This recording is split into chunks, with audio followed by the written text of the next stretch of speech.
और खासकर भारतीय जनता पार्टी, जिसकी सरकार दिल्ली में है, एक एक सरकारें जो चुनी हुई उनको परेशान कर रही है। चाहे वो आपकी सरकार हो और चाहे आपके बीआरएस की पार्टी की सरकार हो, जो सहयोग और जो मदद और जो लोकतंत्र में सम्मान मिलना चाहिए वो सरकार सम्मान नहीं दे पा रही।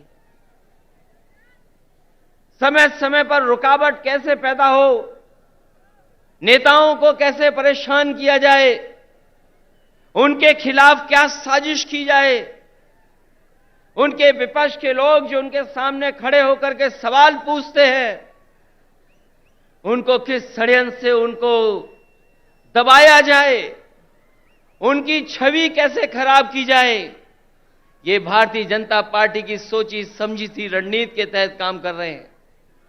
जो संस्थाएं हमें न्याय देना चाहती हैं, जहां से हम न्याय के लिए पुकार सकते हैं, उन संस्थाओं को भी दबाव बनाने का काम अगर कोई कर रहा है तो भारतीय जनता पार्टी कर रही है। अभी कल ही भारतीय जनता पार्टी की मीटिंग खत्म हुई है और उन्होंने कहा कि 400 दिन बाकी हैं। हमें तो लगता था कि ये सरकार तो वो है जो दावा करती थी कि हटेगी नहीं, अब तो वो स्वयं स्वीकार कर रही है कि अब 400 दिन हैं। जो सरकार अपने दिन गिनने लगे, जो सरकार अपने दिन बताने लगे, समझ लो ये 400 दिन बाद सरकार रुकने वाली नहीं है। अब तो 399 दिन बचे हैं। और जैसा कि भारतीय जनता पार्टी का समय समय पर जो बुनियादी मुद्दे हैं कि महंगाई कैसे कम हो, बेरोजगारी कैसे कम हो, हमारे लोग जो भारत छोड़ करके चले जा रहे हैं, कुछ लोग तो अपनी खुशहाली के लिए जा रहे हैं, लेकिन बड़ी संख्या में लाखों लोग ऐसे हैं जो धन दौलत उनके पास है, वो इस देश में रहना नहीं चाहते क्योंकि ये सरकार उनको रहना नहीं देना चाहती।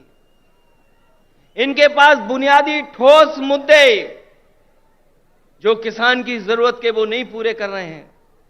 आपको सबको याद होगा, यही बीजेपी के लोगों ने कहा कि हम किसानों की आय 2022 तक दोगुनी कर देंगे, किसान की आमदनी दुगनी हो जाएगी।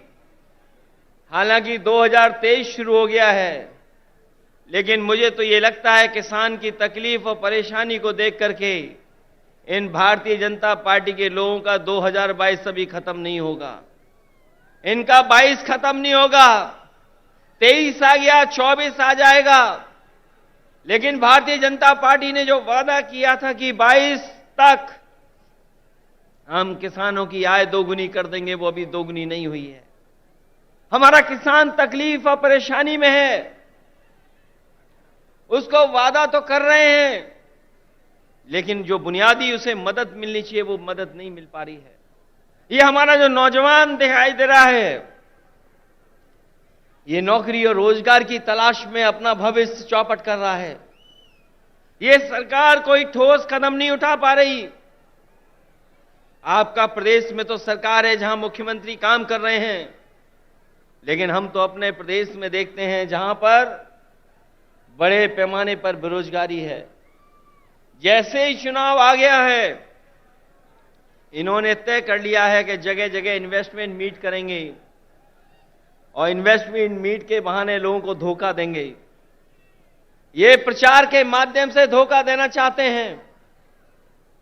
वैसे तो समय समय पर देश के लोग और देश के जो नेता होते हैं वो G20 की अध्यक्षता कर रहे हैं, लेकिन इस बार इन्हें मौका मिला है अध्यक्षता करने का। मुझे लगता है कि केवल चुनाव के लिए ही प्रचार करेंगे, उसमें कोई ठोस कदम नहीं उठाएंगे। इसलिए आज जब हम इतनी बड़ी संख्या में लोगों के सामने इकट्ठे हुए हैं, जहां मुझे लोग ही लोग दिखाई दे रहे हैं, उनके सामने मैं कह सकता हूं कि अगर तेलंगाना में सफाया हो रहा है बीजेपी का, तो उत्तर प्रदेश भी पीछे नहीं रहेगा। आप अपने प्रदेश से हटाइए यूपी से हम लोग मिलकर के उनको हटाने का काम करेंगे। हम यूपी वाले यही जानते हैं कि जिन्हें प्रधानमंत्री बनना है वो उत्तर प्रदेश जरूर आते हैं। इसीलिए आपने देखा होगा गुजरात से उत्तर प्रदेश आए। अगर गुजरात से प्रधानमंत्री बन सकते होते तो शायद गुजरात वो नहीं छोड़ते। लेकिन उत्तर प्रदेश के साथ जो धोखा हुआ है उसकी आप कल्पना नहीं कर सकते हैं।